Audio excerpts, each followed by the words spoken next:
Olá, minhas amigas e meus amigos. Estamos aqui para mais um episódio do nosso podcast Pode Pensar Diferente e hoje, como de costume, temos uma presença super especial. Eu vou conversar com a Jaqueline Senhorito, que é professora do Departamento de Sociologia da Universidade Federal de São Carlos, a UFSCar, e também é coordenadora do GEVAC, que é o Grupo de Estudos sobre Violência e Administração de Conflitos. E de início, de imediato, eu já quero pedir para você já curtir, compartilhar, se inscrever aqui no nosso canal, que eu tenho certeza que você vai gostar muito do que nós vamos tratar aqui hoje, que é um tema super importante, super atual, principalmente no Brasil, que é violência. Jaque, querida, muito obrigado por você ter aceitado o convite e ter vindo aqui ao nosso podcast, viu? Desde já. Eu que agradeço, estou bastante feliz de estar aqui, é uma honra participar aqui com você, Rutinaldo, do podcast Pode Pensar Diferente e tratar desse tema, né, que é tão presente nas nossas vidas e tão espinhoso, né? É verdade. Mas, Jaque, antes da gente entrar propriamente no tema, né, na questão da violência, eu queria que você falasse um pouco, assim, desse seu processo de formação, quer dizer, por que você decidiu falar, estudar sobre a violência, como que foi, né, na verdade, para você chegar a ser coordenadora desse grupo específico que trata dessa temática tão importante. A sua formação, a sua graduação é em sociologia? Eu sou formada em Ciências Sociais, Uhum. né, que é o curso de graduação que existe, que são várias disciplinas, entre elas a Sociologia, e depois a gente se especializa em Sociologia na pós-graduação, Uhum. né? Então, eu sou formada em Ciências Sociais pela USP, faz muito tempo já, e eu, durante a graduação, tomei contato com os trabalhos do Núcleo de Estudos da Violência, né, meu orientador, professor Sérgio Adorno, né, que ainda é ativo na área de pesquisa e o núcleo, enfim, que tem um grande destaque nessa área, né, se tornou um centro de referências para o Brasil e também internacional. E eu comecei a trabalhar no núcleo ainda nos anos 90, né, e fui bolsista de iniciação científica e fui me envolvendo, né, cada vez mais com a área temática, né, fiz mestrado, fiz o doutorado e depois fiz uma experiência internacional, uma bolsa de pós-doc na França, e quando eu voltei para o Brasil, a universidade pública tinha ficado um período muito grande sem ter concursos, né, um período parecido com o que a gente está vivendo agora, né, e daí a gente teve, né, uma iniciativa do Ministério da Educação, que foi o Reúne, né, que ampliou o número de campos, de cursos universitários, né. Então, depois de muito tempo sem ter concurso, abriu o concurso, né, na Universidade Federal de São Carlos, e eu prestei esse concurso, né, achando que, nossa, né, não tão difícil. Eu conhecia tantas pessoas naquela época que estavam desempregadas, né, doutores e tudo. E eu passei em primeiro lugar, então fui para a UFSCar, né, e estou lá até hoje, são 14 anos já, né. Como professora do Departamento como professora de Sociologia. do Departamento de Sociologia, exatamente. O departamento tinha sido recém-criado na esteira, né, da ampliação do curso de Ciências Sociais, então eu lá atuo em disciplinas de Sociologia no curso de Ciências Sociais, e também o nosso departamento oferece cursos para vários, né, outros cursos da universidade. Tem engenharia, disciplinas de saúde, né, e outras disciplinas também da área de ciências humanas. E na pós-graduação, em sociologia, né, eu dou aulas e oriento, né, pesquisadores que estão fazendo mestrado e doutorado nessa área. Olha que interessante. Ô, Jaque, e dentro disso, quer dizer, como que surge esse trabalho do GEVAC, né, que é esse grupo de estudos sobre a violência? Como que você montou? Quer dizer, porque lá, quando você chegou à universidade para fazer esse trabalho, você identificou, quer dizer, já havia um grupo de estudos com essa temática? Ou como que foi o processo de construção disso e como você se torna coordenadora do grupo? Então, não havia, né? Não havia trabalhos nesse tema, existiam outros professores que tinham já carreiras consolidadas, né? Mas em outros temas, trabalho, profissões, relações raciais, gênero, né? Mas não tinha uma área de sociologia da violência. E logo que eu entrei, eu fiz meu plano de trabalho, né? Todo mundo que entra num concurso para ser professor entra num período de experiência de 3 anos e tem que ter um plano de trabalho, né? E cumprir esse plano. E aí estava nas minhas ideias, né? Construir um núcleo de estudos, né? E já logo no primeiro ano que eu estive lá, atuando também no programa de pós-graduação, eu tive uma primeira orientanda já que, né, entrou e ela morava numa cidade que é pertinho de São Carlos, que se chama Itirapina, e que tem 2 penitenciárias bem grandes nessa cidade, né? Então, a vida da cidade, uma cidade bem pequena, vive um pouco em torno, né, dos dias de visita nessas penitenciárias. Então, os familiares das pessoas que estão presas, eles vêm para fazer as visitas, geralmente são mulheres, né? Elas fazem compra no supermercado, elas se hospedam nas pensões, cozinham e no dia da visita, né, levam a comida, levam os itens de higiene, né, que elas compram na própria cidade, para os seus companheiros, familiares, filhos que estão detidos lá. Então, a cidade é muito movimentada pela existência, né, da penitenciária, mas, na verdade, os moradores têm um grande preconceito contra os familiares dos presos. Então, elas movimentam o comércio da cidade, mas existe uma resistência, né? Então, os donos do supermercado achavam que elas iam roubar, né? Os donos dos hotéis achavam que não queriam esse público, né? E ela fez um trabalho, né? A minha orientanda, Giane Silvestre, ela tinha feito a graduação na Unesp, onde ela tinha já começado a fazer um primeiro trabalho de monografia sobre isso, e escreveu o mestrado dela, que virou um livro, né, que chama Dias de Visita. Então, essa foi o primeiro trabalho, fruto do GEVAC. Depois disso, nós fomos percebendo que os alunos do curso de Ciências Sociais tinham a sua vida atravessada, né, pelo tema da violência, da segurança pública e das prisões, de muitas formas. Então, houve, no primeiro momento, a ampliação do número de vagas, né? Então, mais pessoas puderam frequentar a universidade. E, num segundo momento, foi no ano que eu entrei, no ano que eu prestei o concurso, na verdade, quando eu entrei já tinha 1 ano, o programa de ação afirmativa da UFSCar, né? Que trouxe para as nossas vagas alunos de escola pública, e entre os alunos de escola pública, o recorte étnico-racial, né? Então, diversificou o público da universidade, né? Então, nós passamos a receber pessoas que tinham estudado na escola pública e que eram filhos de policiais, filhos de agentes penitenciários, né? Que era um público que não estava também antes dentro da universidade, porque essas carreiras são carreiras públicas, elas têm estabilidade de emprego, mas vamos dizer assim, o policial de base ou o agente penitenciário, eles não ganham muito, né?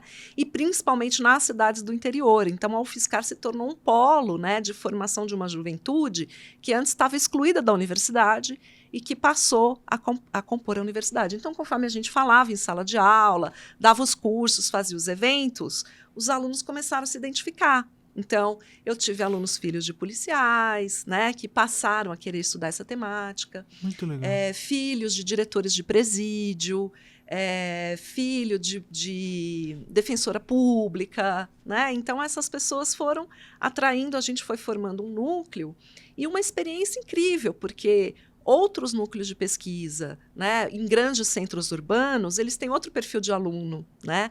E a gente passou a ter esses alunos, vamos dizer, de uma classe trabalhadora da segurança pública, né, que passou a ter interesse de conhecer e pesquisar mais sobre esses temas. Nossa, é muito interessante. Eu imagino que o trabalho tenha sido bastante produtivo, né? E sobretudo, produtivo. Trazer esse olhar, né, de pessoas que, de algum modo, né, ainda que não diretamente, mas tinham essa questão, essa temática da violência e da segurança pública dentro de casa.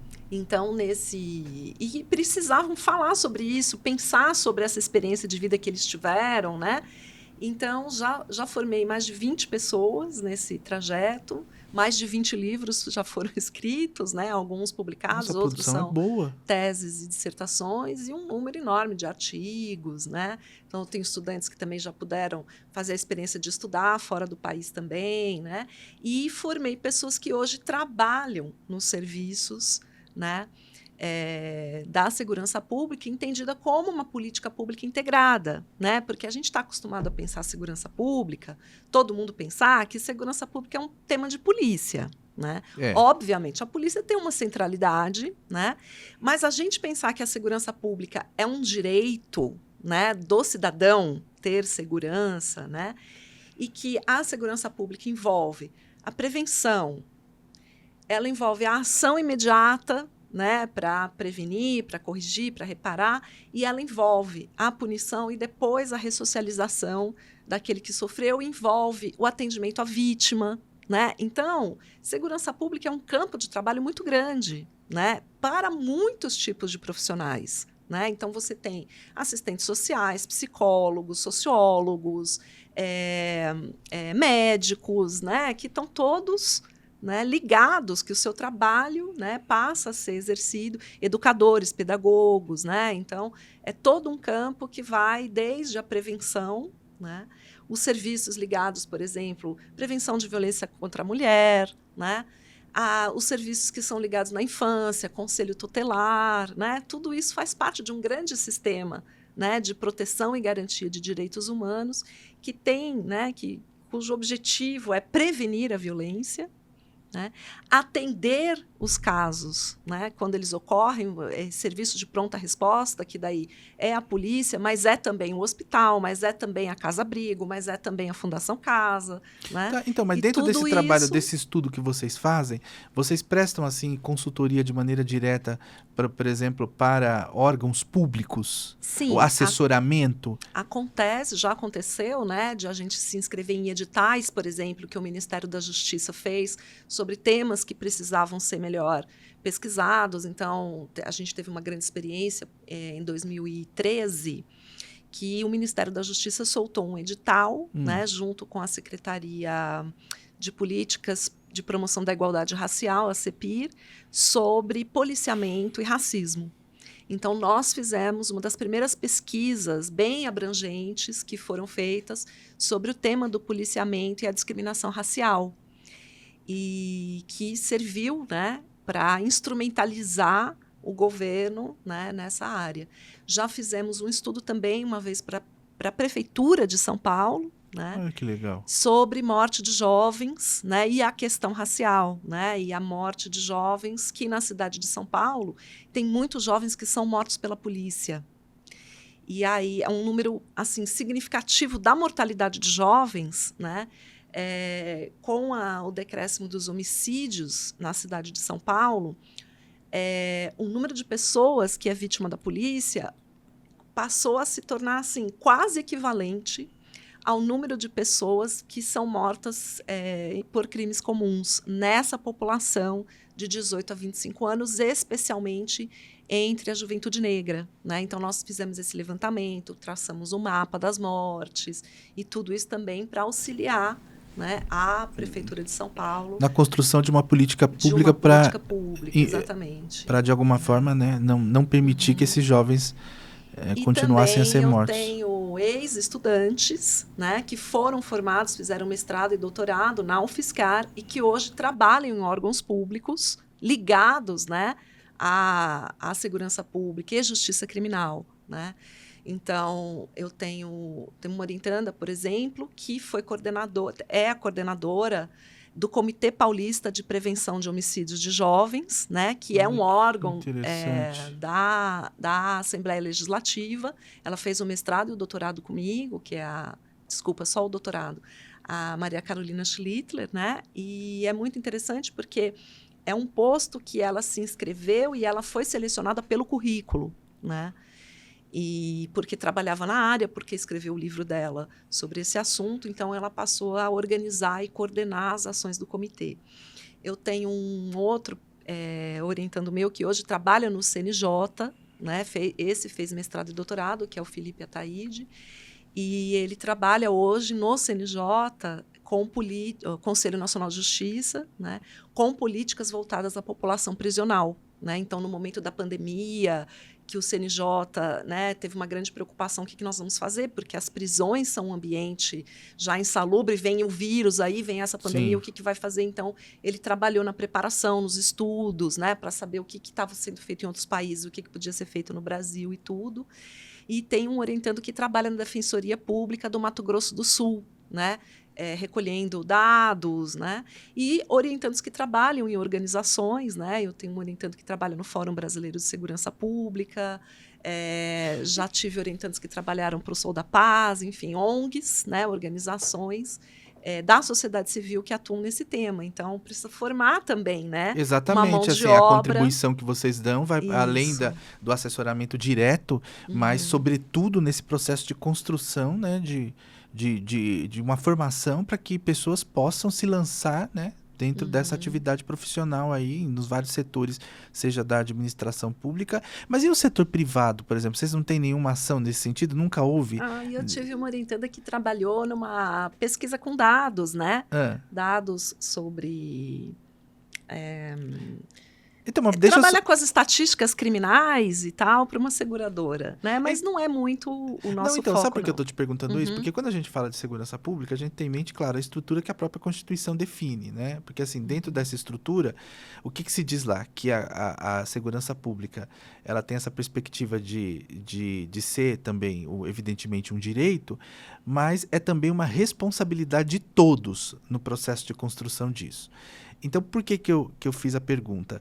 Porque, assim, dentro do que a gente tem no Brasil, esse preceito constitucional, ele não é muito claro. Então, quer dizer, as pessoas acham, que, de uma forma geral, que a segurança pública é de responsabilidade exclusiva do poder público, não é? Então, quando eu te fiz essa pergunta, é no sentido de se não há essa sensibilização, por exemplo, das grandes empresas, em que elas podem contribuir nesse processo a partir desses estudos que são estabelecidos com essa finalidade da gente, por exemplo, ter uma realidade de violência diferente do que nós temos hoje, ou melhorar não só a questão de melhorar os nossos índices, mas também de lançar um olhar diferente em relação àquilo que a gente tem hoje, que é, como você falou no início, e é verdade, que a violência, a segurança pública, de uma forma geral, isso eu vejo também na atividade política, ela está muito vinculada com a questão do policiamento ostensivo, né? Quando é uma coisa muito mais abrangente, que envolve desde um processo de construção de uma realidade social diferente, né? De uma mentalidade que a gente também precisa criar e que estruturas econômicas de uma forma geral. Mas o que você analisa nesse conjunto de coisas que eu acabei de mencionar, sobretudo a visão que se tem na perspectiva do empresariado brasileiro, nessa perspectiva do setor privado, em relação a esse assunto de segurança? Tá. Vamos dividir em dois temas que eu achei super importante que você tocou, né? Porque você falou da Constituição, né? E vamos dizer assim, dessa falta de responsabilidade que existe. Eu já vou entrar na coisa do setor privado, mas eu acho que é interessante para quem está nos ouvindo, né? Conhecer um pouco mais sobre isso. Então, diferente de outras políticas públicas, como saúde, educação, moradia e tal, que depois do processo, né, da Constituição, a gente vinha de uma ditadura militar, né? Então foi feita a nova Constituição que deu o lastro para a democratização da sociedade, para os governos democráticos, né? Então, nessa esteira, houve a criação, por exemplo, na área de saúde, do SUS, o Sistema Único de Saúde, né? Então, agora, com o advento da pandemia, todo mundo entendeu a importância do SUS. O SUS faz desde a vacinação mais básica, né, até o hospital, UTI, respirador, medicamentos caros, tudo isso passa pelo SUS, né? Desde uma ação mais cotidiana até... E por quê? O SUS, ele organiza essa responsabilidade. Ele diz assim, tal coisa é função do Estado, tal coisa é função do município, tal coisa é função, né? Então, existe o posto, existe o hospital, existe... Né? Ele vai criando toda uma estruturação dos entes federados, né? Estado, município e União. Ele diz quem paga o quê, né? A distribuição do recurso, como acontece o financiamento, e também ele traça esse roteiro, né, de desde o serviço mais ali básico, né, do agente comunitário que vai medir febre, que vai, né, medir pressão nas casas das pessoas, que vai fazer aquelas visitas, até uma UTI de alta complexidade, né? Então ele organiza isso daí e ele atribui responsabilidades. Na educação também a gente tem isso, Exatamente, né? mesma O coisa. município faz a educação mais básica, o Estado faz o ensino médio, o federal, o ensino superior, e por aí a gente também vai. Mas isso não foi feito na segurança pública, né? Então, desde 88, você teve lá o artigo 144, que diz as polícias compõem e tal, mas, na verdade, não foi feita uma regulamentação e a construção mesmo de um sistema único de segurança pública. A primeira proposta de lei do SUSP é de 2003. Mas ela acabou, né, ficando parada no Congresso Nacional durante esse tempo todo, até 2018. Né? E aí muita água passou embaixo da ponte da segurança pública. Né? A gente teve, enfim, o crescimento dos homicídios, o crescimento do crime organizado, mas também leis que vieram, né, como a Lei Maria da Penha, que veio tratar, enfim, numa nova lei de drogas. A gente teve uma série de incrementos legislativos nessa área. E as corporações policiais também cresceram muito, foi feito muito investimento, né? Então, se existe uma área de políticas públicas aonde todo mundo investiu, foi segurança. A União botou dinheiro, os estados botaram dinheiro, os municípios botaram dinheiro nisso, mas sem uma lei, entendeu? Que dissesse a responsabilidade do município está aqui. E essa responsabilidade é só do município, o município tem que fazer. Se não fizer, né? Isso é muito importante, então, o que você está dizendo. A lei do SUSP, que foi aprovada em 2018, ela não estabelece isso. Né? Então, ela foi uma primeira lei, mas uma lei que já nasce, vamos dizer, envelhecida, né? Porque ela não estabeleceu essa integração de serviços, né? E não estabeleceu também quem paga o quê. Né? Então, o Estado faz a polícia, mas o Estado vai pedir para a União o dinheiro para custear a polícia. Então, né, é uma coisa. E o sistema penitenciário, então, é muito mais grave, né? Porque a gente sabe que todos os estados brasileiros têm superlotação penitenciária. Sim. Né? Mesmo São Paulo, que é um estado que tem mais dinheiro, né, as cadeias não são um ambiente propício para fazer a ressocialização, né? Elas não conseguem, entendeu? Então, você vai escutar que está sempre problema com a comida é estragada, a comida é insuficiente, a comida é não sei o quê, né? Então, porque a gente não tem uma legislação e a construção desse sistema único, como tem na saúde e na educação. Inclusive para fazer a vinculação de verba, né, Jaque? Exato. Porque, por exemplo, no caso tanto da saúde quanto da educação, você tem isso muito claro, definido, né, quanto ao o quanto, inclusive, você tem que destinar do orçamento de maneira muito objetiva. Realmente isso que você diz é interessante. Por quê? Porque aí, como não se tem a estruturação desse sistema, então, quer dizer, como que você divide responsabilidade que não foi definida?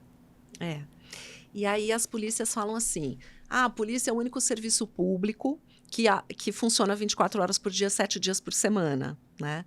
Mas se você tivesse uma lei do SUSP bem organizada, né, você poderia ter um centro de referência à vítima que também funcionasse, né, 7 dias, entendeu? Mas como você não tem essa orientação da lei, também, vamos dizer assim, existe uma falta de criatividade, existe um vazio de propostas, né, na área de segurança pública no Brasil. E o que acontece é que aquelas organizações, né, que elas vinham num trabalho muito, assim, só voltado à repressão e à pronta resposta, né, elas não passaram, né, por uma revolução, vamos dizer assim, da segurança cidadã. Né? Então, o que a gente tem são polícias que foram receberam um investimento muito grande, né? Então, você tem foi comprado muito carro, muito computador, muita coisa que hoje, claro que é importante e necessário, né? Mas se investiu muito pouco no profissional da segurança pública, né? Então, hoje a gente sabe que os policiais no Brasil morrem mais por suicídio do que por ações em serviço, né? Então, os policiais se matam mais do que pessoas matam policiais, e isso um pouco pelo Brasil todo. né? Então, é uma situação muito triste de saúde mental, de estresse, de insatisfação do policial. E o policial, ele se vê, eu trabalho muito com entrevistas com policiais, né? Então, eu sempre tento olhar esse lado, né, desse trabalhador que está ali, entendeu? Uma máquina de moer carne, né? Cercado, vamos dizer, de estresse, de violência por todos os lados. E o policial fala assim, nós estamos sozinhos em campo. Né? Quando ele fala nós estamos sozinhos em campo, é porque ele não vê esse serviço integrado, essa malha de serviços públicos que tinha que estar em campo junto com a polícia, né? Atendendo o jovem, atendendo a criança, atendendo a mulher vítima, atendendo, né, todas as situações, o idoso, uma série de situações que a gente tem na segurança pública e que demandariam essa rede de serviços, né? Então, todo mundo chama a polícia, né? A polícia sozinha não resolve todos os problemas, porque a atuação da polícia é uma atuação de abordagem, prisão, apreensão e tal, mas isso não vai resolver todos os problemas e principalmente não vai resolver a causa dos problemas, né? Então... Daí porque a necessidade, como você menciona, de haver um sistema único de segurança para que, para além desse enfrentamento, desse trabalho ostensivo, houvesse toda uma rede de apoio para que a gente pudesse trabalhar a segurança pública de uma maneira abrangente. E não simplesmente pontual, como é o caso do enfrentamento no policiamento ostensivo, que é o que a gente mais vê.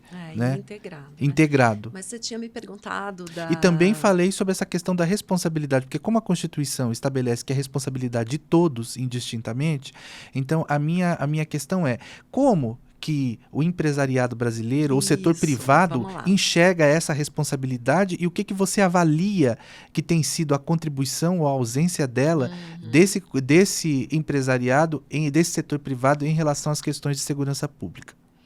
Então, o empresariado brasileiro enxerga de uma forma muito, assim, ruim o tema da segurança pública no Brasil, né? Para eles se chama segurança empresarial, né? Embora existam bons cursos de segurança empresarial no Brasil que formem gestores para isso, né? E existe muita tecnologia de segurança privada, né, no Brasil. E eu dei aula já num desses cursos, né? Então existe um debate até interessante, né, na área dos autogestores. Tive uma aluna muito legal que trabalhava no setor bancário e que depois foi fazer faculdade de Direito porque ela queria entender melhor. Ela falou, não, no setor empresarial não entendeu isso. Mas o setor empresarial faz o quê? Eles trabalham muito com uma segurança que muitas vezes reproduz, né, o lado violento da segurança, né? Então, a gente viu, por exemplo, aqueles casos horríveis no Carrefour, né? Vários supermercados que tiveram casos horríveis de tortura, até de morte, Sim, né? Então, é verdade. Coisas assim que a gente... Que assustam. Que a gente vê também que falta um planejamento, né, e pensar a segurança pública a partir de uma questão onde cada um tem a sua responsabilidade, né? Então, eu vejo que esse tema da responsabilidade social das empresas em relação à segurança, né, ele tá engatinhando no Brasil, né? Ele está no ponto zero, assim, então, né? O marco zero, porque o que a gente vê, na verdade, né, são empresas fazendo contratos com empresas de segurança privada que, às vezes, não são nem legalizadas, né? Fato. Então, quer dizer, eles estão reproduzindo aí, né, um mercado paralelo, que tem vínculo, sabe-se lá com o quê, né? Então, com milícia, com crime organizado. Então, e eles acham que, se aproximando do crime, eles estão garantindo a segurança do seu negócio, né? Então, é verdade, triste, eu já vi isso. Já vi um dia eu estava lendo Então, existem embora existam... embora existam esses cursos, né, de segurança empresarial, que às vezes até dão uma boa formação para os gestores, mas é muito pouco e muito pouca gente preparada, né, para trabalhar de maneira profissional com esse tema. Jaque, agora tem uma outra coisa que eu acho bem interessante para a gente falar. Você já deu uma panorâmica sobre essa questão, né, inclusive como a segurança pública é tratada na Constituição Federal, que eu acho bastante interessante, a explicação ficou claríssima, mas eu queria, assim, agora avançando um pouquinho mais sobre a realidade de violência que nós temos no Brasil, quer dizer, qual é a situação hoje? A gente sabe, quer dizer, a gente acompanha o mapa da violência, a gente vê algumas coisas, acompanha cotidianamente os jornais e a gente sabe que é uma realidade difícil, mas dentro dessa pesquisa que vocês realizam, dentro desse trabalho científico de levantamento de dados, o que você poderia destacar dentro dessa realidade de violência que nós temos no Brasil? Bom, na verdade, não existe um quadro só, né? A gente tem realidades regionais que são muito diferentes, né? E é muito importante que a gente preste atenção a isso, né? Então, o grande modelo que a gente vê na televisão, aquela coisa, tal, uma violência armada, né, que acontece no Rio de Janeiro, né? E aquela coisa, o traficante balançando um fuzil, né? Isso só acontece no Rio de Janeiro. Né? E a gente tem a realidade, né, dos outros 5.800 municípios que, né, existem no Brasil, muitas vezes é totalmente diferente daquilo. Né?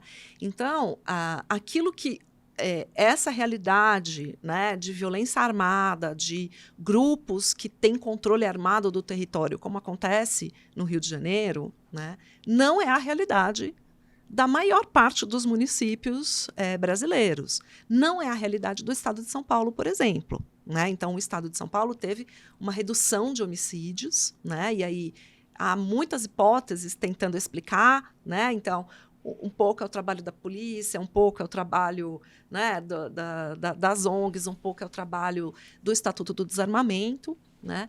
E um pouco o trabalho da própria organização do crime, que resolveu ser mais empresarial do que um crime violento. Né? Então, isso tem... A gente não sabe dimensionar, né, muito qual a contribuição de cada elemento em percentual, mas me parece que é tudo isso ao mesmo tempo. Né? E o que acontece por exemplo, em São Paulo, com a redução do número de homicídios, né, a gente percebeu uma coisa, né, que se tornou muito clara, que era algo que a gente falava já desde os anos 90, é que a polícia do estado de São Paulo tem um padrão de atuação violenta muito superior, né, hoje até ao padrão de violência da própria sociedade. Né? Então, nós temos, no município de São Paulo hoje, por exemplo, 25% de todas as mortes violentas são cometidas pela polícia. No município como Osasco, por exemplo, chega a 30%, ou Diadema. Né? 30%. Então, de cada 3 pessoas que são mortas, uma foi morta pela polícia. Né? Então, a gente está vendo aí, tem um padrão de atuação que está muito, entendeu, mais violento do que, né, o próprio crime. Né? Então, a gente precisa calibrar isso, a gente precisa fazer isso retroagir. Né? E veja, eu não estou falando isso porque eu sou comunista. Até o governador João Dória, né, que foi eleito num partido, né, à direita, que sempre se colocou na posição de um político conservador, ele percebeu isso. Né? E implementou uma ação que até a própria Polícia Militar do Estado de São Paulo também achava isso, e a polícia desenvolveu um programa de redução de letalidade que é conhecido pelas câmeras, não é só câmera nos uniformes, né? Mas foi a própria polícia que desenvolveu esse programa. Né? E o número de mortes, né, pela polícia caiu. Certo? Então, quer dizer, você passou a ter essa vigilância, né, sobre as situações. Os policiais dizem que os cidadãos ficaram menos assim agressivos com os policiais, porque eles sabem que estão sendo filmados, mas é lógico que a gente sabe que os policiais também ficaram menos agressivos com a população, porque eles sabem que estão sendo filmados. E aquilo né, pode gerar provas contra os dois lados. Né? Então, a introdução das câmeras foi a favor de apenas um deles. A importância das câmeras foi maravilhosa, entendeu? Porque provou o ponto que a gente argumentava, né? A gente dizia, a polícia está matando demais, né? E aí, quando a própria polícia percebe isso e implementa um sistema, né, de aumentar esse controle do policial que está lá na ponta, né? Às vezes, sim, fazendo uma besteira, às vezes, sim, cobrando uma dívida pessoal e, às vezes, até trabalhando mancomunado com atividades do crime, porque isso tem. A polícia também demite pessoas todos os anos, né? Muita gente é demitida pela polícia. Então, é preciso, sim, controlar a atuação da polícia, né? E a própria polícia percebeu isso, cria o programa Olho Vivo, né, que é uma série de circunstâncias que estão sendo implementadas ali para reduzir, inclusive prestando atenção na saúde mental dos policiais, né? E aí teve essa redução da letalidade policial em São Paulo, né? Então, hoje a gente tem um cenário favorável, né? Porque a gente tem uma situação de homicídios que não é tão crítica, né, como é em outros estados, e a gente tem uma polícia que entendeu, né, que é preciso controlar a violência para fazer com que, né, tudo isso desescale, né, que essa violência desescale. Porém, em São Paulo, também como acontece em outros estados, a morte violenta ela tem uma idade certa, endereço certo e cor da pele certa, né? Então, as vítimas de violência, mesmo com a redução, né, do número, elas continuam atendendo o mesmo perfil, né? Então, quem morre de violência no Brasil é o jovem, certo? Que tem entre 16 e 24 anos. A maior idade de pessoas que são presas no Brasil é 18 anos, né? Assim, a idade mais frequente, né? Já logo fez 18 anos, né? E a cor da pele negra, né? Então, parda ou preta, né, que é a categoria negra que a gente trabalha em estatística, né, essas 70% das pessoas, né, e às vezes até mais, né, chega a ser, os últimos dados que a gente tem, 88% das pessoas que são mortas pela polícia. Aí você fala assim, então, Jaqueline, o que significa? Que o jovem negro é mais violento? Não, não é isso que significa. Significa que o jovem negro ele é mais visado, né? Ou ele está numa posição, né, onde o conflito violento é mais frequente, né? Ele é mais visado pela polícia. Então, essa semana mesmo eu assisti uma cena na porta da minha casa, Carnaval, Pinheiros, né? 1 milhão de pessoas no bairro, todo mundo ali fantasiado, andando para cima e para baixo e tal. Você vendo que o consumo, né, de substâncias, né, desde maconha, aquele do saquinho lá, MDMA, né? Enfim, muita coisa acontecendo ali, né? Tranquilo, as pessoas pulando carnaval e consumindo drogas. E tinha uma viatura da rota, passou ali na minha rua, eles pararam bem em frente da minha casa, né? E abordaram quem? Uma pessoa que estava com uma camisa polo vermelha, uma calça jeans, um tênis bem limpo, assim, uma mochilinha nas costas. Né? Quer dizer, um cara trabalhador, que provavelmente, né, trabalhador do comércio, trabalhador dos restaurantes ali na região, que tem muito, né? Ele terminou o turno dele, ele estava indo para o ponto de ônibus, entendeu? E quem que para, né? Quem que a polícia vai abordar, entendeu? Essa pessoa que tem segundo eles, né, um jeito de vestir, um jeito de andar, né? E que é esse jovem negro aí, que mesmo sendo trabalhador, né, ele vai ser 10 vezes mais parado, né, do que a pessoa branca que mora no bairro bom, né, e que às vezes está de porte, está, né, portando drogas, às vezes está portando armas, né, o número de armas de fogo em circulação aumentou muito, né, hoje se calcula que tem 3 milhões de armas na mão de civis, né, porque foi flexibilizado isso no governo anterior, então tem muita arma circulando, né. E essas armas estão aí disseminadas na sociedade, né? A gente sabe que CAC, por exemplo, é homem, é branco, é mais velho, né? E a polícia visa sempre o mesmo público, né? Enquanto que, vamos dizer, a classe média branca, né, tem um consumo de drogas, né, que a gente sabe que tem, e eu não sou contra, eu acho que, né, a maconha tem que ser legalizada, que é a melhor forma da gente controlar a violência do tráfico, é pelo mercado, né? É regulando, é colocando, como a gente faz com álcool, como a gente faz com cigarro. Não pode vender álcool para pessoas com menos de 18 anos. Não pode fazer propaganda de cigarro na televisão.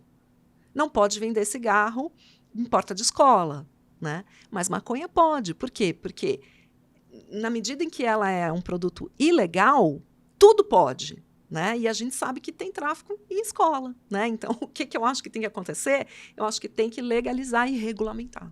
né? Assim como é Mas feito você acha assim... com álcool e drogas, assim como é feito com cigarro. Então, na verdade, esse é um tema bastante complexo. É um tema Até complexo. porque eu já participei de algumas discussões relacionadas a isso, até porque isso está muito vinculado à atividade jurídica. E a gente discute muito por quê? Porque primeiro que nós tivemos uma modificação substancial em relação à legislação, porque aquilo que era antigamente, quer dizer, um problema de tráfico de entorpecente, o usuário hoje, ele não é um problema propriamente de política penitenciária. Exatamente. Tá? Esse Quer é dizer, um aspecto. depende. Sim, é claro, se a gente for considerar o que você disse há pouco, né, até a avaliação dessa questão da quantidade do que é para uso e o que não é, então a gente pode também ampliar esse debate.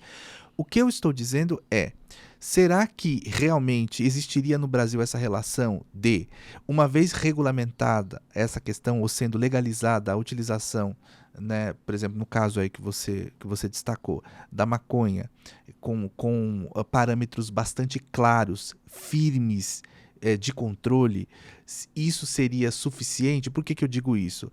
Porque no Brasil a gente tem, por exemplo, uma cultura da lei que pegou e lei que não pegou. A gente tem muito isso aqui. Então, a relação que se estabelece do ponto de vista sociológico, né, do brasileiro em relação ao cumprimento da legislação não é alguma coisa que a gente percebe que seja tão simétrica. Existe uma lei, tanto que aqui nós temos uma realidade que mesmo quando você tem uma sentença judicial transitada e julgado, não é comum as pessoas quererem cumprir aquilo que foi determinado. Se você disser isso, por exemplo, no Canadá, eles vão se assustar. Eles vão dizer, como não cumpriu, como não fez, entendeu? E aqui a gente vê uma realidade. Não estou falando que lá é melhor que aqui, não estou dizendo isso. Estou falando que é uma questão pontual. Mas para resumir o meu raciocínio, o que eu estou querendo te perguntar? Por que nesse aspecto, essa lei que estabelece essa modalidade de restrição seria, sim, observada e cumprida? E se isso, sim, seria um mecanismo de controlar de maneira efetiva esse mercado? Bom, em primeiro lugar, porque o próprio usuário regularia o mercado, né? Muita gente, né, iria para né, você tem que estabelecer isso. E fazer o controle daquilo que é ilegal. Agora, você fala, mas se a gente não consegue ter o controle do que é ilegal. Sim, mas se tudo é ilegal, como que você vai controlar? Sabe, é muita gente, é muita coisa. Quer dizer, a polícia tem que fiscalizar desde o cara que está lá fumando seu cigarrinho muito tranquilo e tal, né? Até o cara que, né, que tem um controle armado do território. Sim, é um universo muito grande, eu entendi. Quem usa arma de fogo, quem tem o controle armado do território...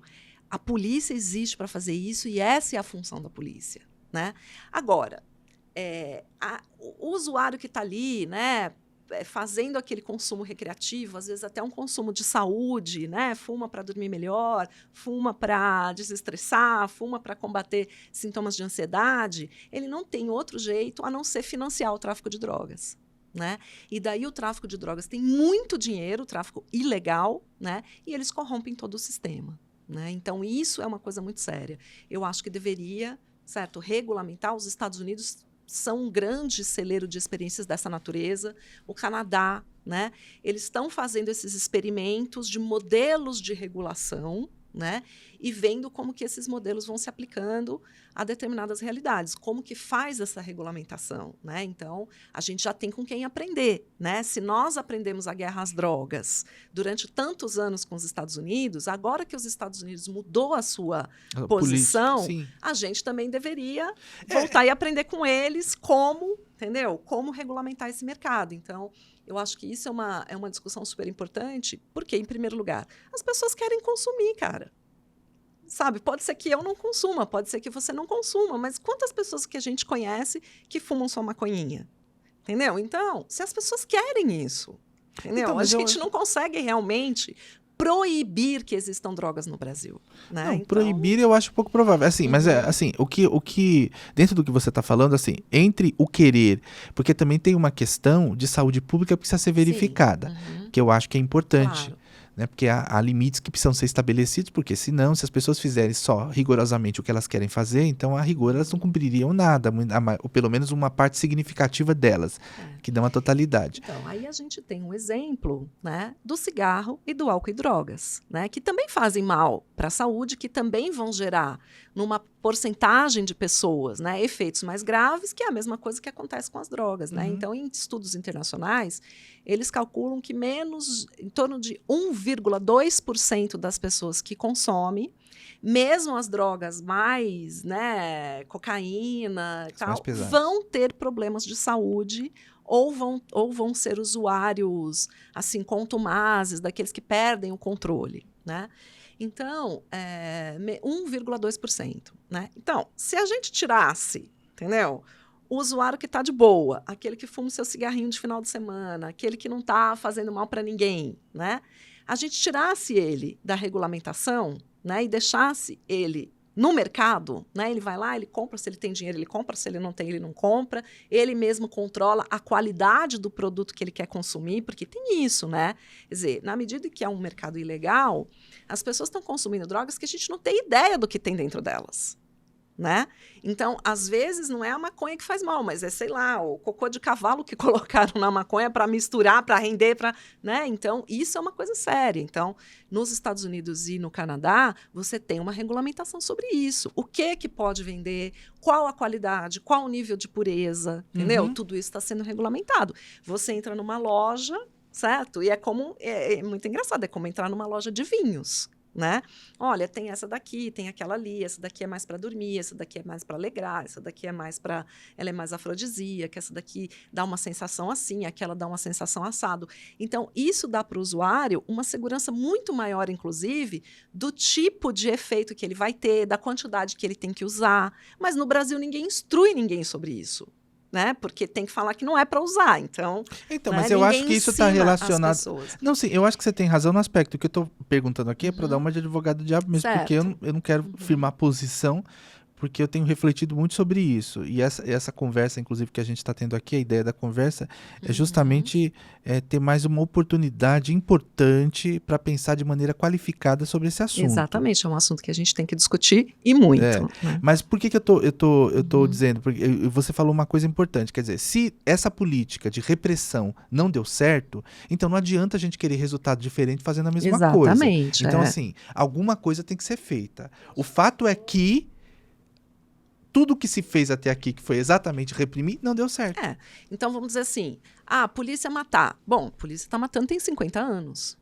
Né? E o tráfico de drogas está aí, né? E você sai aí num bloco de carnaval e você vai ver que as pessoas estão consumindo, né, no espaço público, no meio da rua. Ninguém está nem aí, né? Ninguém está preocupado, entendeu? Tem que prender. Bom, a população prisional brasileira hoje, né, ela já está batendo 1 milhão de pessoas. O Brasil tem a 3ª maior população prisional do mundo. E o Brasil não tem a 3ª maior população do mundo, né? Ele não é um país tão populoso. Existem países que são bem mais populosos do que o Brasil. E aí você compara, né? Você vai ver que o Brasil investiu fortemente numa política de encarceramento, né? E o tráfico de drogas está aí, né?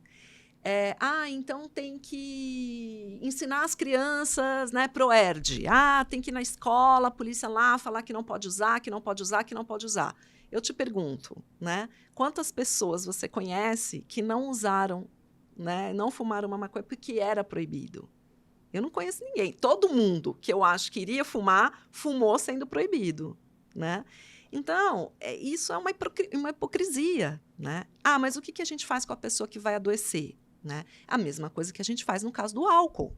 Né? Então, a gente sabe que precisa de uma regulamentação, a gente sabe que tem que ter horários para vender, a gente sabe que tem que ter, entendeu? Controle do tipo de coisa que vai, né? Controle do consumidor, não pode beber e dirigir. Entendeu? Não pode. E foi uma mudança de cultura, mesmo essa questão, né, que você falou, essa questão do beber e dirigir, quando houve uma modificação na legislação e isso foi ficando mais duro, mesmo a questão da utilização do cinto, você vê que foi uma mudança de cultura a partir do estabelecimento de uma regra, né, legal. Né, que aí você teve uma mudança de cultura. Então, eu acho que o que você fala é muito razoável nesse aspecto, né? Porque eu acho que também você tirando, de fato, esse percentual e, ao mesmo tempo, estabelecendo regra clara com relação a isso, talvez seja o caminho, né? E daí, toda essa estrutura de segurança pública e justiça criminal que nós temos, ela vai poder se ocupar realmente, entendeu? vamos dizer, daquele modelo de tráfico de drogas que faz, né, que se impõe pela violência sobre os territórios. Então, estou falando do Rio de Janeiro, de alguns lugares no Nordeste. Não é o caso do tráfico de drogas na classe média, e não é o caso do tráfico de drogas em São Paulo, por exemplo. Não é assim que é feito, certo? Com controle de território, né? E nem na classe média no Rio de Janeiro não é assim que é feito. Então, as pessoas brancas de classe média que querem consumir drogas, elas têm um número de WhatsApp, elas ligam, o cara vai lá, delivery, portaria, tal, não sei o que, até pelo correio vai, né? Então, nem todo tráfico de drogas é violento. A gente também precisa aprender a separar essas duas coisas. Existe, e muito tráfico de drogas que é feito no Brasil, que não tem nada de violência. E existe aquela situação do Rio de Janeiro, né, ou aquela situação de algumas capitais do Nordeste, né, que foram influenciadas por esses grupos criminais que saíram do Sudeste e foram, dizer assim, colonizar, né? Então foi PCC, foi CV, foi uma série de coisas para as capitais do Nordeste, aumentando muito a violência naqueles lugares, né? Mas ali também não tem só tráfico violento, né? Então, o que eles têm é o controle armado do território. Isso é uma outra coisa, né? Por exemplo, milícia não vende drogas, mas milícia tem controle armado do território. Né? Ela é violenta, ela explora, ela cobra pedágio, ela cobra por serviços públicos, né? Então, uma coisa é uma coisa e outra coisa é outra coisa, entendeu? Tanto que a milícia ocupa esse lugar do tráfico, é tão violento quanto o tráfico com os moradores e não é por causa da droga. Então, a gente tem que separar. Então, mas o que eu vejo é que, assim, colocar tudo no mesmo balaio. Exatamente. Que eu acho que é uma questão que a gente tem que refletir. Por quê? Porque as pessoas dizem, pelo menos é o que eu uso frequentemente nas reuniões relativas à segurança pública que eu tenho participado. Às vezes, as pessoas dizem lá, olha, a raiz do problema da criminalidade é o tráfico de entorpecente. Uhum. E aqui, por exemplo, no estado de São Paulo, há uma questão das organizações criminosas que estaria muito vinculado a se tornar, né, esse tráfico de entorpecente uma poderosa empresa extremamente organizada. E, portanto, assim, o objetivo do lucro aqui profissionalizou, né, nesse aspecto, a produção e a comercialização desse entorpecente. Então, esse é um aspecto, né? Agora, o que chama atenção, isso que você fala da questão da ocupação armada de território, de fato, né? Porque se você for analisar esse exemplo que você deu, acho que ficou claríssimo a questão da milícia, realmente. Então, quer dizer, é importante, de fato, a gente fazer essa distinção. Eu entendi bem, assim, com bastante clareza o que você falou. O que nós precisamos, né, combater com firmeza são essas situações de controle armado do território, de gente impondo violência, né, sobre a pessoa que entra e sai, sobre esses tiroteios que a gente vê e tal, né? Então, isso, né, precisa ser controlado. Agora, para que a gente tenha dinheiro, recursos, força, instrumentos, né, inteligência dedicada a combater, né, essa violência armada, a gente precisa desonerar a polícia, né, de problemas que não são problemas de polícia, né? Quer dizer, consumo de substância não é um problema de polícia, né? A saúde fica muito mais, né? Ela tem muito mais efeitos, né? O controle de propaganda, o controle. Agora, se a gente regulamenta o uso de drogas, eles vão pagar imposto, né? Quanto imposto paga o cigarro? Então, o cigarro é prejudicial à saúde, mas ele arrecada bastante para o SUS também, né? A indústria do cigarro. E a indústria, né, pode ter uma taxa aí, certo? Que vai ser suficiente para cuidar daquele 1,2%, né? E que hoje está disperso por aí, certo? Porque não existe uma ação focalizada, não existe, né, alguém que chega nesse camarada, né, e diz, olha, é o seguinte, quantidades adequadas de uso, maneiras adequadas de uso, usar com segurança, certo? E tal. Tem drogas que não devem ser legalizadas, né? Por exemplo, eu acho que o crack não deve ser legalizado, porque ele não é seguro, né? Ele produz uma destruição do indivíduo, né? Mas a maconha é outra coisa, né? É uma coisa totalmente diferente. Todos os estudos que são feitos por neurocientistas e tudo, né, demonstram que a maconha não causa dependência química, né? Então é uma outra coisa totalmente diferente. Todo mundo gosta de tomar sua cervejinha, é mais ou menos isso, né? Quer dizer, existe uma regulamentação, né? Não pode vender, tem horário para fechar o bar, tudo isso existe no Brasil.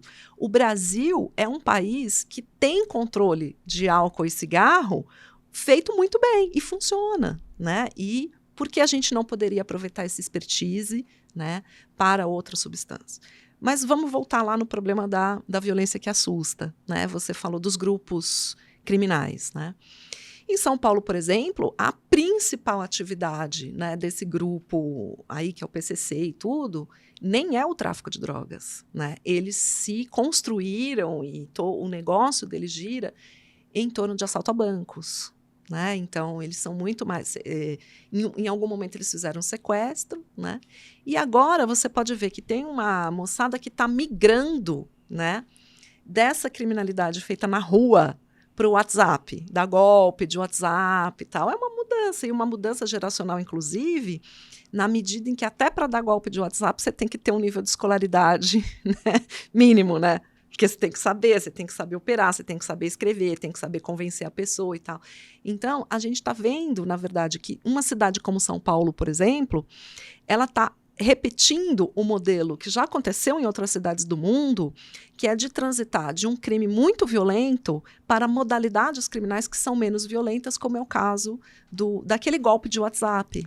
Né? Não, eu entendi. Só que me chama a atenção isso, que você está afirmando de maneira categórica que houve uma mudança, que hoje, na verdade, a principal fonte de recurso dessa organização especificamente que você menciona seria justamente o assalto, o roubo a banco. O crime patrimonial, de uma forma geral. Né? Mas você roubo destacou o roubo de carro, né? O roubo, né? Propriamente. Né?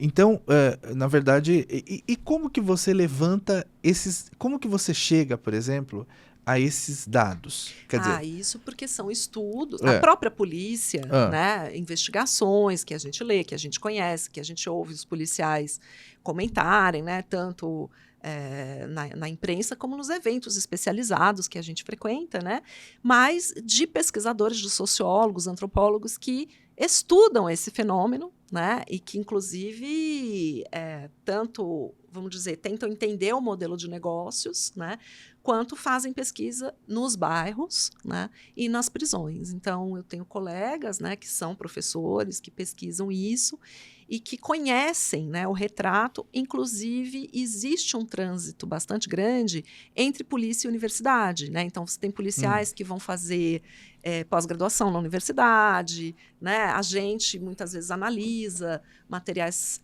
inquéritos produzidos pela polícia e tudo mais. Né? Então, muito diferente do que as pessoas pensam, né? Os sociólogos são contra a polícia. Não, muito pelo contrário. Né? Existe uma troca de informação porque os policiais, por exemplo, polícia civil, delegados, todos eles estudam direito na universidade. Né? Então, há um intercâmbio muito grande na formação dos policiais, né?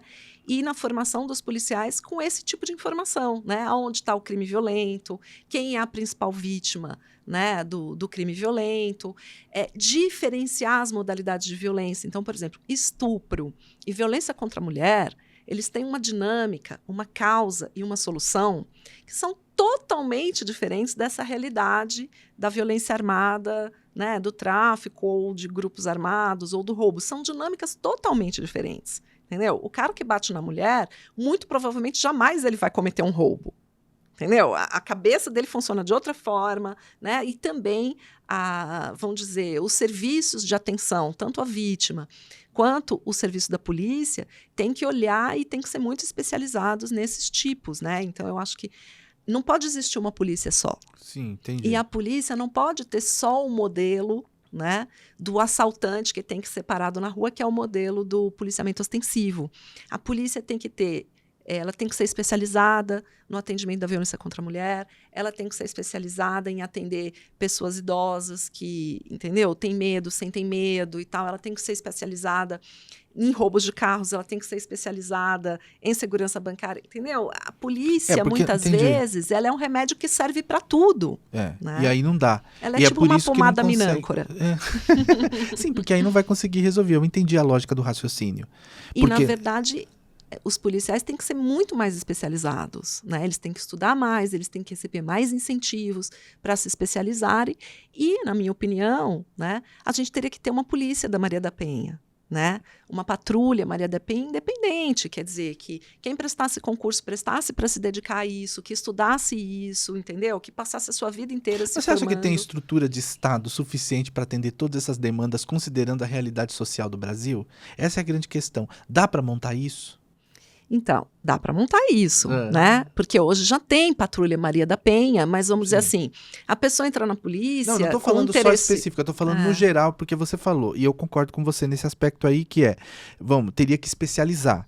Por exemplo, você tem realidade hoje, né, de crimes que acontecem, como você está falando, no meio virtual. Então, evidentemente, que aquele policial que não tem uma formação específica para tratar com isso, como é que ele vai, né, vai E esse crime desenrolar que não isso? está nem na rua, né? Exatamente, Então, por exemplo, né? Então a gente sabe que tem aí, inclusive, policiais especializados atuando, mas ainda é muito pouco em relação à demanda que a gente tem. E considerando que você falou que essa migração em relação a determinado tipo de comportamento que antes era de um jeito, quer dizer, e esse comportamento vem mudando, quer dizer, então a polícia não está acompanhando esse movimento nesse aspecto. Então, o ideal dentro do que você coloca seria que a polícia fosse especializada para que, tendo em vista que a violência ela tem causas diferentes e soluções diferentes, não poderia haver, como você diz, esse remédio único, porque ele é flagrantemente ineficaz à solução, a resolver esse problema. Então, a minha pergunta é, quer dizer, embora haja tecnicamente a ideia, a concepção do ponto de vista da estrutura que se vai, da engenharia que se vai realizar do ponto de vista do político e jurídico, enfim, se vai montar e há possibilidade de fazer isso, mas como manter isso, considerando os níveis de violência que nós temos, a uma extensão de um país como o Brasil, embora você também disse que a gente tem que considerar as realidades regionais, né, ou locais, dependendo das circunstâncias, como você citou o Rio de Janeiro. Mas assim, como fazer isso? É de uma vez? É fatiado? Como se dá esse mecanismo de construir esse sistema para que a gente tenha condição de atender, né, essa segurança pública e, de fato, caminhar para uma melhora substancial em relação aos problemas que a gente tem hoje em relação a essa questão propriamente da violência? Eu vou te falar, Rutinaldo, você fala de uma questão muito complexa, né? Sim. Que tem muita gente envolvida, que tem muitas realidades diferentes, que a vítima da violência contra a mulher é totalmente diferente, né? Precisa ter uma atenção totalmente diferente da vítima, do assalto, enfim. Mas o SUS funciona assim, então, né? Agora, será que a gente tem estrutura? Bom, a gente tem, né? Não, a gente conseguiu, né, nos últimos anos, nos últimos 40 anos, né, as polícias saíram de uma situação, né, de penúria, né, quando eu comecei a estudar esse caso, né, quando eu comecei a estudar esse tema, a gente ia para os bairros de periferia e as pessoas falavam assim, a polícia não vem aqui que diz que não tem dinheiro para pôr gasolina na viatura. As pessoas mais antigas vão lembrar desse tempo, né? Não que você vá lembrar, porque você é um jovem, né? Mas eu me lembro. E aí, hoje em dia, não tem mais isso, entendeu? Hoje em dia, uma polícia como São Paulo, né? Os estados maiores, eles têm, né? Eles foram equipados, entendeu? Tem computador, tem tablet, tem celular, tem câmera, tem uma série de coisas que ajudaram. Mas onde que não foi investido? No capital humano. Não foi investido na pessoa, no trabalhador da segurança pública. Né? Então, esse é o próximo passo que eu acho que a gente tem que dar, investir nesse trabalhador. Ele tem que ser uma pessoa altamente profissionalizada, ele tem que ser uma pessoa que estuda muito sociologia, psicologia e tal. Mas hoje, como é que se forma o soldado? Né? Hoje o soldado ele é formado, para te falar a verdade, nem tiro muito ele não dá na academia de polícia. Né? Existe uma regulamentação, assim, eles aprendem a coisa do tiro, mas eles não podem, né, nem o tanto de tiros que eles vão dar na academia para formar bem um policial. Né? Então, não tem jeito. Se a gente quer que essa segurança pública melhore, a gente vai ter que passar por esse ponto da especialização, que é, por exemplo, o médico, né, que está lá no postinho, entendeu? Ele sabe uma porção de coisas, né? Mas tem um médico que faz transplante, mas tem um médico que é o ginecologista, tem um especialista, tem alguém que estuda. Então, a polícia ela é a mesma coisa, né? Então, e o trabalho em rede, eu acho que, né? Essa coisa que os policiais falam muito, a gente se vê sozinho em campo. É verdade, né? Eu tive lá no Canadá fazendo uma experiência de pesquisa lá, né, junto da polícia e das organizações da sociedade civil lá que trabalham com isso. Então é assim, você tem uma situação, por exemplo, que envolve criança e adolescente, né? A polícia vai atender a ocorrência, ela já leva junto, entendeu? Assim, a mesmo disparo de chamada, ela já faz um disparo de chamada para o serviço de criança e adolescente, vai atender junto. Entendeu? Então, se chega lá, a questão é muito mais de assistência do que propriamente de uma ação direta da polícia, né? Uma violência mais difusa, ou até, às vezes, uma situação que não é uma violência, é uma ameaça. A assistência social chega lá e ela vai lidar com aquilo, né? Pessoas que estão em surto, né? Que estão, entendeu? É uma situação de surto, vai o pessoal do hospital atender junto, né? Vai um especialista lá da saúde mental para, entendeu? Acalmar essa pessoa, tomar controle da situação, fazer uma medicação e tudo, né? Então, é assim que os países desenvolvidos estão fazendo, entendeu? Eles estão trabalhando integrado, né? E tentando fazer um atendimento a essas ocorrências, né? Onde precisa de uma intervenção rápida, né? Da polícia com outros profissionais que têm especialidade, às vezes, para fazer aquilo que a polícia não tem. Mas até a integração das próprias polícias no Brasil ainda não se consumou. Então nós temos um problema elementar, eu acho.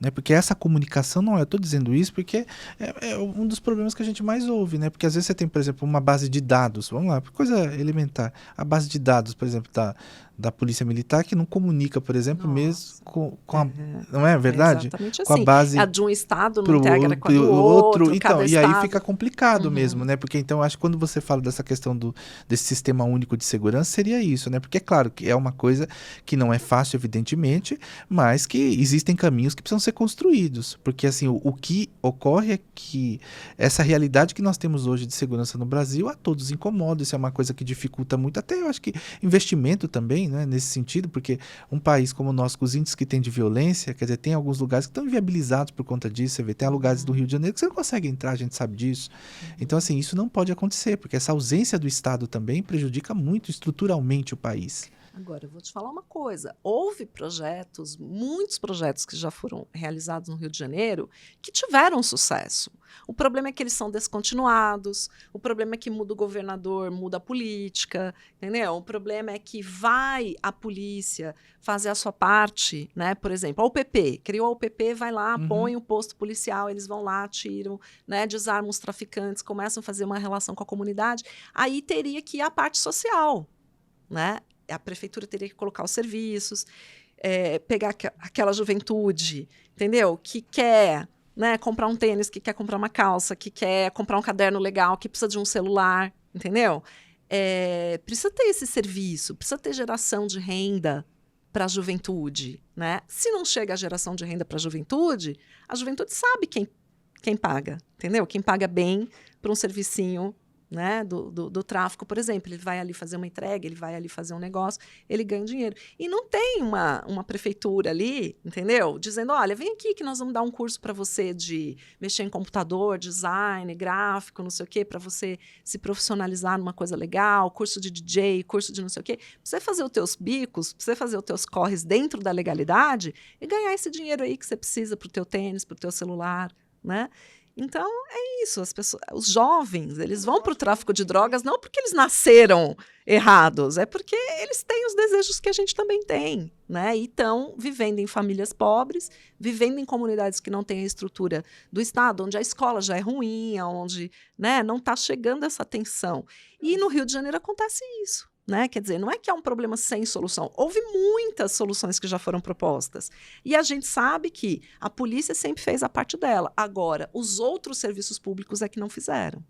Então, mas avançando também, aproveitando esse gancho, por que é tão difícil a gente conversar com a população de uma forma geral para levar essa compreensão ou para fazer com que essa percepção de que a segurança pública também é uma questão social, de fato, convença. Porque o grande problema que a gente ouve quando você fala assim, então, que é aquele discurso que a gente vê, que é aquele discurso raso, mas é bandido bonzinho, quer dizer, você quer estar defendendo o bandido e leva tal, para sua casa. leva para sua casa, essas coisas todas.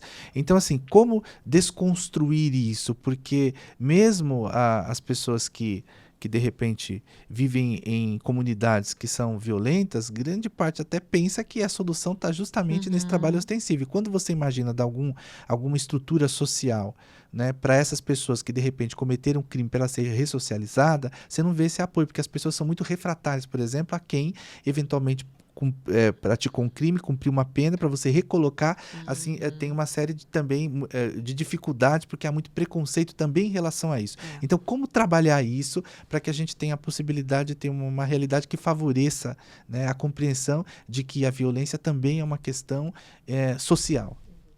Então, eu acho que tem uma falta de debate sobre isso no Brasil, né? Você liga, por exemplo, um programa da Globo News, eles passam uma semana discutindo se tem que baixar o juro, não tem que baixar o juro, tem, né? Quer dizer, uma política pública econômica, ela tem um destaque, todo mundo fala disso o tempo todo, tem 1000 especialistas e tal. Quantas vezes você assistiu programas, né, de televisão em geral que trouxeram especialistas para debater a questão da segurança pública? Então, falta debate. Entendeu? A gente não consegue fazer esse debate de forma qualificada, né? E entra muita fake news, entra muito negacionismo, entra muita informação errada, entra muito preconceito, entra muito racismo, certo? Então, onde você guarda o seu racismo, né? No medo que você tem daquele jovem que está andando na rua, certo? E você atravessa a calçada porque você acha que ele vai te assaltar, e às vezes é isso, é o trabalhador que está voltando, né? Então, no Brasil, o racismo e a falta de direitos, né, eles estão intrinsecamente imbricados. E as pessoas não querem falar disso, né? E nós temos que falar disso. Então, o Pode Pensar Diferente, né, cumpre um papel, né? E eu acho que a gente devia, né, ter esse debate muito mais ampliado. Quer dizer, a mídia tem que falar mais de programas alternativos, a escola tem que falar, né, toda essa disseminação da mídia alternativa, que é o que nós estamos fazendo aqui, né, tem que dar destaque para esses temas. É um tema da nossa cidadania. Sem dúvida. Todo mundo quer ser seguro, todo mundo quer andar na rua com tranquilidade, todo mundo quer saber que o seu filho sai e volta para casa, né, em segurança. Todo mundo quer isso, né? As mães dos meninos negros também querem isso. Agora também aí nesse aspecto, por que a política do encarceramento não é eficiente e eficaz para conter, né, ou diminuir a questão da criminalidade? Ela pode ser eficaz em certos sentidos, né? Assim, há situações, né? Vamos dizer assim, que a cadeia vai ter que ser usada, né? Mas o problema é que nós estamos fazendo um uso do encarceramento, né, que é um uso errado, né? Então, a gente estava falando aqui da política de drogas, né? Então, a polícia para uma pessoa na rua, e eu já vi, assim, assisti milhares de audiências de custódia em que isso já aconteceu, né? A pessoa é negra, a pessoa tem um dinheiro trocado, não sei o quê. É traficante. E aí, às vezes, uma pessoa tem uma quantidade até maior, mas ela é branca, ela fala bem, ela está bem vestida, ela tem um bom trabalho. É o usuário, né? Então, a gente sabe que o preconceito, né, e a desigualdade, elas revestem até a própria situação em que a pessoa vai enfrentar a lei, né? Então, vão para a cadeia aqueles que não têm advogado, vão para a cadeia aqueles que não conseguem, entendeu? Alavancar os meios da sua defesa, né? E aí, existe muita gente que não cometeu crimes graves que estão presas. Muitas no Brasil. Sim. A proporção de pessoas que cometeu homicídio é de 9% de toda a população carcerária. Sabe quantos estão lá por ter vendido substância ilícita cometida sem violência? Porque se a pessoa cometeu violência, então vai estar classificado na violência, né? 35%. 35% das pessoas estão presas porque venderam maconha, cocaína, né? E que isso poderia estar sendo regulamentado de um outro jeito, né? Enquanto que A gente sabe, por exemplo, que os caras da Maria da Penha, né, dificilmente vão cumprir pena em regime fechado. Dificilmente, né? Porque, quer dizer, a não ser aqueles que não tenham condição de fazer a sua defesa, né? Às vezes eles não são presos no momento, acabam matando, entendeu? Então, eu acho que não é que a gente tem que, entendeu? Não pensar na cadeia como uma solução, mas não existe uma solução para tudo. Né? Não, é nesse aspecto que eu tô falando, Então, porque a assim, é cadeia claro, porque tá tem sendo gente, por exemplo, mal que tem utilizada. criminoso que não tem outro lugar para. Eu tô falando porque, dentro dessa perspectiva que você falou, a nossa população carcerária está praticamente aí chegando a 1 milhão de pessoas, tá certo? A terceira maior população carcerária do mundo, e como você disse, nós não temos a terceira maior população do mundo. Então, assim, qual que é a questão central que eu gostaria de trazer? Nós temos, de fato, a cadeia como esse mecanismo de contenção dessa criminalidade, sobretudo dentro desse recorte que você está fazendo. Como quase a única solução. Exatamente, né? como quase a única. Mesmo se você for analisar né, as sentenças judiciais em relação a isso, e outra também, parte significativa dessa população carcerária são de presos o quê? Cautelares, né? São de prisões cautelares, porque não foram definitivamente julgados. Quer dizer, então a gente tem dentro disso, né, um universo, e a pessoa quando entra num sistema desse, que é um sistema altamente violento e altamente violador de direitos fundamentais elementares, então a pessoa, na maioria das vezes, que é o que a gente observa, sai muito revoltada com tudo. Né? Então a gente tem uns exemplos assim bem impressionantes que eu já vi na minha vida, né? O jovem tá lá, 18 anos, daí ele tem uma namorada, essa namorada engravida, ele fica desesperado, né? Aí o que ele faz? Ele entra num supermercado, rouba umas coisas. Aí ele vai pra cadeia. E ele, com 18 anos, todo mundo é tonto. Eu fui tonta, você foi tonto, entendeu? Todo mundo é tonto, não tem uma experiência de vida e tal. Ele vai cair ali num ambiente, certo?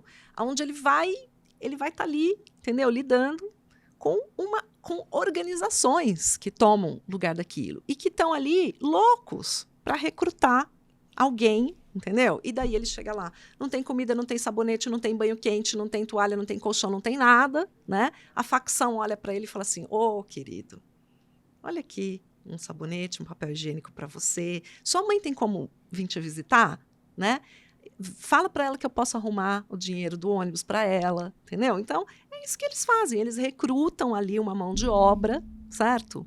E 18 anos é a idade que mais se prende. Eu falei, porque são as pessoas que mais cometem crimes? Não, é porque são as pessoas que mais são visadas por aquele modelo de policiamento único que a gente estava falando ali, né? Então, uma coisa puxa o rabo da outra, né? E às vezes, encarcerando mais, a gente está aumentando a força do crime e não diminuindo, né? Então, um pai ou uma mãe ou alguém que entrou no supermercado, furtou uma lata de leite, entrou numa farmácia, roubou um pacote de fralda, não precisa de cadeia, precisa de Bolsa Família, né? Ele precisa, entendeu? Ter os meios para ele fazer isso, ele devolve o pacote, ele tal. Não são pessoas que vão escalar, não são pessoas que vão escalar no crime, né? São muitas vezes essa pobreza crescente que a gente tem, certo? Então a gente está vendo aí 33 milhões de pessoas passando fome no Brasil e mais, né, um outro tanto de pessoas que estão em insegurança alimentar. Em algum momento elas vão se revoltar, em algum momento, entendeu? Elas vão ter que fazer alguma coisa, né? Então, a gente vai ter que tratar as causas, né? Principalmente desse tipo de tráfico de drogas e furtos, pequenos roubos e tal, que tem origem na questão econômica, né? E que, se a gente consegue lidar com isso, né, vai sobrar muito mais recurso, vai sobrar muito mais polícia, muito mais cadeia para a gente tratar aquela pessoa que realmente precisa de uma intervenção para fazer, de né, força. Especializar e criar uma estrutura que de fato consiga dar conta, né, de equacionar esse problema. Então, mas já que agora sim, a gente já está caminhando aqui para o final, que já não estamos conversando aqui faz um tempo, e para concluir aqui a nossa conversa, eu queria que você fizesse alguma reflexão dentro dos estudos que você tem, porque é uma preocupação que eu tenho tido, assim, de observar as estruturas de poder. Qual é a minha preocupação? A gente tem notícia que organizações têm também atuado no sentido de se infiltrar nas instituições de Estado, né? Então, assim, seja no campo da participação política direta, inclusive há notícias de investimentos, né, em relação à formação de pessoas para se criar uma estrutura a viabilizar a manutenção, né, dessa atividade criminosa organizada. Então, assim, o que você avalia disso, né? Quais são as preocupações, né, que de fato a gente tem que ter em relação a isso? Quanto que isso já avançou, se é que há mecanismos de mensurar essa questão, e como nós atuaríamos para evitar isso, qual seria a solução desse caso de maneira mais pontual e específica? A gente tem 2 problemas, né, envolvidos aí. A definição de crime organizado, segundo, né, as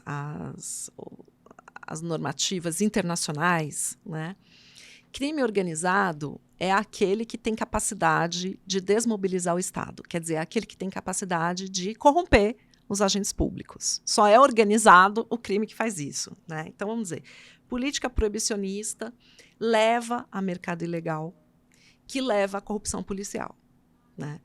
E nós temos um outro problema no Brasil, que é uma baixa tradição, uma baixa aceitação do controle social da polícia, né? Então, agora nós estamos falando, tem que pôr câmera nos policiais, porque, né, isso vai melhorar o trabalho da polícia, isso vai melhorar a segurança do policial, isso vai melhorar a segurança do cidadão e tal. Mas durante muito tempo, né, as nossas polícias foram muito reticentes ao controle, né? Então, precisa ter controle social, né? Precisam ter mecanismos de controle, né, pelos quais, enfim, essa corrupção policial, isso é um problema internacional, não é um problema só nosso, né? E outras polícias do mundo desenvolveram mecanismos para aumentar, melhorar o controle. As câmeras são um deles, né? Mas não são o único, né? Vigiar o tablet que vai na viatura, certo? Até o controle do próprio aparelho celular do policial pode ser usado para controlar o que ele faz na rua, né? Então, nós precisamos trabalhar com unidades de controle e supervisão menores, né? Nós precisamos ter uma participação social maior. Não uma participação social no sentido do cidadão meter o bedelho lá no que o policial está fazendo. Não é isso que eu estou falando. Participação social organizada mesmo, né? Pessoas que estejam, entendeu? Sentando junto, né? Vamos dizer, num modelo de conselho participativo, né? Mas onde a sociedade civil possa realmente ter mais voz, né? Dizer, olha, agora a gente gostaria que a polícia atuasse mais nesse sentido aqui, mais no outro sentido e tal, e fiscalização, né? Então, isso é super importante, ter os dados, como você falou, para que a gente possa entender realmente o que está acontecendo, né? E tem que ter unidades de investigação daqueles policiais, né? Então, hoje, por exemplo, eu falei, tem muita gente que é demitida, né? Mas também tem muita gente, né, que...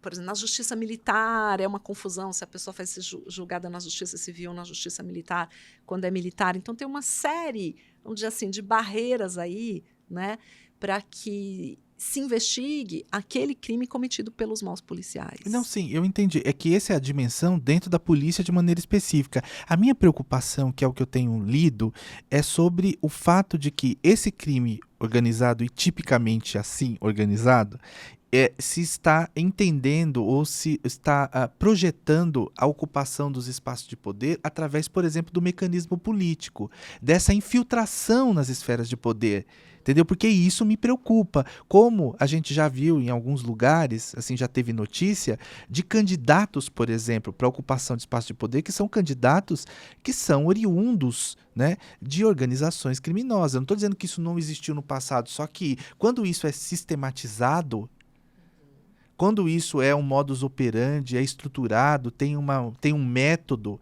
então isso é alguma coisa que preocupa. Então, isso depende de investimento em inteligência, né, policial e também do Ministério Público, né? O Ministério Público tem que estar fazendo o seu papel nesse caso, né? Se for mesmo, vamos dizer, uma atuação ilegal ou uma atuação em prejuízo, né, até a questão da segurança eleitoral, pública. Nós tivemos notícia, por exemplo, que se controla até quem, se fulano de tal aqui, você tem que votar em X, tem que votar em Y, sabe esse mecanismo? Essas coisas têm que ser objetivo de investigação, né? E e uma imprensa atuante, né? E os grupos da sociedade civil organizados olhando, denunciando, né? Eu acho que é assim que as grandes democracias fazem o controle, né, do poder político e econômico em outros países, né? Você tem uma cidadania ativa que fiscaliza, você tem uma imprensa, né, que faz o seu papel social, você tem um Ministério Público atuante, você tem... Então, eu acho que todo mundo pode melhorar, né, a sua atuação nesse aspecto. Aí a gente volta para a aspecto. questão da responsabilidade de todos nesse processo. Jaque, Damon aqui, obrigado. Você é uma graça. Eu falo muito. Você é brilhante, né, meu amor? Você é uma graça. Imagina. Parabéns pelo seu trabalho. Sucesso para você sempre. E muito obrigado por você ter vindo aqui ao nosso podcast. Eu que agradeço. Você ter paciência de me ouvir, o ouvinte e a ouvinte ter paciência de me ouvir, né? E fico à disposição. A gente tem um site do grupo de pesquisas, então, onde esses dados que a gente está citando podem ser vinculados, pode escrever para nós, né? Qual que é o site? Vamos falar aqui para todo mundo. www.gevac.ufscar.br. É isso aí. Então, olha só, quem quiser saber mais aí, né, ter acesso a uma parte desses estudos que vocês realizam lá, né, através do site, podem acessar lá e vão ter informações aí sim qualificadas, quer dizer, para um debate qualificado sobre um assunto tão importante é que tem muito achismo e fake news. Verdade. Tem muito negacionismo e muita gente de má fé, né, nesse tema. É isso aí. Parabéns pelo trabalho, viu? Sucesso para você. Obrigada, querida. Sucesso para o Pode Pensar Diferente. Obrigado. Bom, minhas amigas e meus amigos, como vocês viram aqui, eu já tinha dado a notícia no início que seria muito interessante, como de fato foi, né? Uma conversa extremamente qualificada e importante sobre um tema que diz, né, diretamente a todos nós. Então, a vocês que assistiram ao nosso podcast, meu muito obrigado, né? Eu peço novamente que vocês aí curtam, compartilhem, mandem para os amigos, para que as pessoas tenham acesso a essa informação extremamente qualificada que foi prestada aqui pela Jaqueline. E nesse sentido também eu quero informar que aqueles que quiserem ouvir o nosso podcast, ele também está nas plataformas de áudio, tanto no Spotify como no Deezer. Então você pode acessar, você pode ouvir lá o nosso podcast também, tá certo? E assim então eu finalizo este episódio, agradecendo novamente a você pela sua audiência, deixando aqui um beijo super carinhoso e até a próxima quinta, se Deus quiser. Tchau!